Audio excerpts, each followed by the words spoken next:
ವೀಕ್ಷಕರೇ, ಸರ್ ಅನಿವಾರ್ಯ ಪರಿಸ್ಥಿತಿಯಲ್ಲಿ ಎಲ್ಲ ಬದಲಾಯಿತು.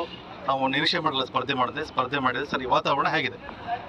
ಇಡೀ 8 ವಿಧಾನಸಭಾ ಕ್ಷೇತ್ರದ ಮತದಾರರು ನನ್ನ ಪರವಾಗಿದ್ದಾರೆ. ಅದು ಕಾಂಗ್ರೆಸ್ಸು, BJP, JDS ಎಲ್ಲರೂ ಕೂಡ ನನ್ನ ಪರವಾಗಿ ಕಾರ್ಯಕರ್ತರು, ಹಿತೈಷಿಗಳು, ಮತದಾರರು ಬೆಂಬಲ ಕೊಡ್ತಾ ಇರೋದು ನಿರೀಕ್ಷೆಗೆ ಮೀರಿ ನನಗೆ 2 ಲಕ್ಷಕ್ಕೂ ಹೆಚ್ಚಿಗೆ ಅಂತರದಿಂದ ಗೆಲ್ತೇನೆ. ಅವರೆಲ್ಲರೂ ಈಗಾಗಲೇ ತೀರ್ಮಾನ ಮಾಡಿದ್ದಾರೆ. ಕ್ರಮ ಸಂಖ್ಯೆ 8 ನನ್ನ ಗುರುತು ಕಬ್ಬಿಡದಂಥ ರೈತ. ಇದು ಕೋಟ್ ಮಾಡ್ತಾನೆ ಇದ್ದಾರೆ. ಈಗಾಗಲೇ ನಾನು ಎಲ್ಲ ಕಡೆ ವಿಚಾರಿಸ್ತೀನಿ. ಅತಿ ಹೆಚ್ಚು ಅಂತರದಿಂದ ನಾನು ಗೆಲ್ತೀನಿ. ಸರ್, ಇಡೀ ರಾಜ್ಯವೇ ಶಿವಮೊಗ್ಗ ಲೋಕಸಭಾ ಕ್ಷೇತ್ರ ತುಂಬ ಕುತೂಹಲ ನೋಡ್ತಾ ಇದ್ದಾರೆ. ಪ್ರಮುಖವಾಗಿ ಈಶ್ವರಪ್ಪ ಸ್ಪರ್ಧೆ ನೋಡ್ತಿದ್ದಾರೆ. ನಾನು ಸ್ಪರ್ಧೆ ನೋಡ್ತಾ ಇದ್ದಾರೆ, ಸಂತೋಷ. ಸ್ಪರ್ಧೆ ಜೊತೆಗೆ ನನ್ನ ಗೆಲುವನ್ನು ಕೂಡ ಅವ್ರು ನಿರೀಕ್ಷೆ ಮಾಡ್ತಾ ಇದ್ದಾರೆ. ಅದಕ್ಕೋಸ್ಕರ ರಾಘವೇಂದ್ರ BJP ಅಭ್ಯರ್ಥಿ ಷಡ್ಯಂತ್ರ ರಾಜಕಾರಣ ಮಾಡ್ತಿದ್ದಾರೆ.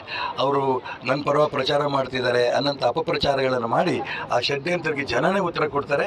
ಈ ರೀತಿ ಸೋಲಿನ ಭಯ ಅವರಿಗಾಗಲೇ ಗೊತ್ತಾಗಿರೋದ್ರಿಂದ ಈ ಷಡ್ಯಂತ್ರ ರಾಜಕಾರಣ ಒಳ್ಳೆಯದಲ್ಲ. ಈ ಕುತಂತ್ರ ರಾಜಕಾರಣ ನನ್ನ ರಾಜಕೀಯ. ಅವ್ರ ರಾಜ್ಯದ ಜನರು, ಶಿವಮೊಗ್ಗ ಲೋಕಸಭಾ ಕ್ಷೇತ್ರದ ಜನರ ಮತದಾರರ ಕ್ಷಮೆ ಕೇಳಬೇಕು ಅಂತ ಒತ್ತಾಯ ಮಾಡ್ತೇನೆ. ಅಥವಾ ಆರಂಭದಲ್ಲಿ ನೋಡಿ ಸರ್, ಆರಂಭದಲ್ಲಿ ಹೇಗೆ ಒತ್ತಡ ಇತ್ತು ತಮಗೆ, ಅದರ ನಂತರ ಹಂತ ಹಂತವಾಗಿ ಪರಿಸ್ಥಿತಿ ಬದಲಾಗ್ತಾ ಇತ್ತು ಕ್ಷೇತ್ರದಲ್ಲಿ. ಪ್ರಾರಂಭದಲ್ಲಿ ಚುನಾವಣೆ ನಿಲ್ಲಲ್ಲ. ನರೇಂದ್ರ ಮೋದಿ ಬಂದಾಗ ಆ ಸಭೆಗೆ ಹೋಗ್ತಾರೆ. ಅದಾದ ನಂತರ ನಾಮಿನೇಷನ್ನೇ ಹಾಕಲ್ಲ.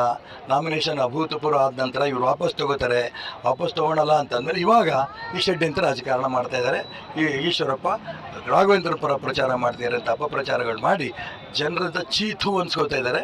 ಇಂಥಕ್ಕೆ ಕುತಂತ್ರ ರಾಜಕಾರಣಕ್ಕೆ ಯಾವುದೇ ಕಾರಣಕ್ಕೂ ಜನನೂ ಬಗ್ಗಲ್ಲ, ನಾನೂ ಬಗ್ಗಲ್ಲ. ಈ ಚುನಾವಣೆ ಜನ ಬೆಂಬಲಿಸ್ತಾರೆ, ಗೆಲ್ತೀನಿ. ನಾನು ಸೀದಾ ನರೇಂದ್ರ ಮೋದಿಗೆ ಕೈ ಎತ್ತುತ್ತೀನಿ. ಸರ್, ಈ ಚುನಾವಣೆಯಲ್ಲಿ, ಲೋಕಸಭಾ ಚುನಾವಣೆಯಲ್ಲಿ ಕಾಂಗ್ರೆಸ್ ಮತ್ತು JDS ಸಾಕಷ್ಟು ಬೆಂಬಲ ಕೊಡಬೇಕಾಗ್ತದೆ ಅಂತ ಕಾಂಗ್ರೆಸ್ನವರಿಗೆ ಗೊತ್ತಾಗಿದೆ. ಕಾಂಗ್ರೆಸ್ ನಾಯಕರುಗಳೇ ಬಾಯ್ಬಿಟ್ಟು ಹೇಳ್ತಿದ್ದಾರೆ. ಕಾಂಗ್ರೆಸ್ ಅಭ್ಯರ್ಥಿ ಗೀತಾ ಶಿವರಾಜ್ಕುಮಾರ್ ಭಾಳ ವೀಕ್ ಕ್ಯಾಂಡಿಡೇಟನ್ನು ಯಡಿಯೂರಪ್ಪನವ್ರು ಹಾಕ್ಸ್ಕೊಂಬಂದಿದ್ದಾರೆ. ಹಾಗಾಗಿ ಗೀತಾ ಶಿವರಾಜ್ಕುಮಾರ್ ಅಭ್ಯರ್ಥಿಗೂ ನಾವು ಓಟ್ ಕೊಡೋದಿಲ್ಲ. ರಾಘವೇಂದ್ರಂಗೆ BJP ಅಭ್ಯರ್ಥಿ ಓಟ್ ಕೊಡೋಕ್ಕೆ ಮನಸ್ಸೇ ಇಲ್ಲ. ನೀವು ಒಂದು ಸಿದ್ಧಾಂತದಿಂದ ಹೊರಟಿದ್ದೀರಿ, ನಿಮ್ಗೆ ಓಟ್ ಕೊಡ್ತೀವಿ ಅಂತ ಕಾಂಗ್ರೆಸ್ಸು JDSನವರೆಲ್ಲರೂ ಕೂಡ ನನಗೆ ಬೆಂಬಲ ಕೊಡ್ತಿರೋದು ನನಗೊಂದು ರೀತಿ ಆನೆ ಬಲ ಬಂದ ಶಕ್ತಿ ಸಿಕ್ಕಿದೆ. ಸರ್, ಈ ಎಲ್ಲ ಪ್ರಕ್ರಿಯೆ ತಮ್ಮ ಮುಂದಿನ ನಡಿಗೆ ಆಗಿರುತ್ತೆ. ಚುನಾವಣೆ ಗೆದ್ದ ಮೇಲೆ ನೋಡುವಂತ್ರಿ. ನಡೀಪ ಸಾಕು. ಇದು ಪಕ್ಷೇತರ ಅಭ್ಯರ್ಥಿ ಈಶ್ವರಪ್ಪರ ಮಾತು. ಕ್ಯಾಮರಾ ರವಿಕುಮಾರ್ ಜೊತೆ ಬಸವಗಂಡ್ವಿ, TV9.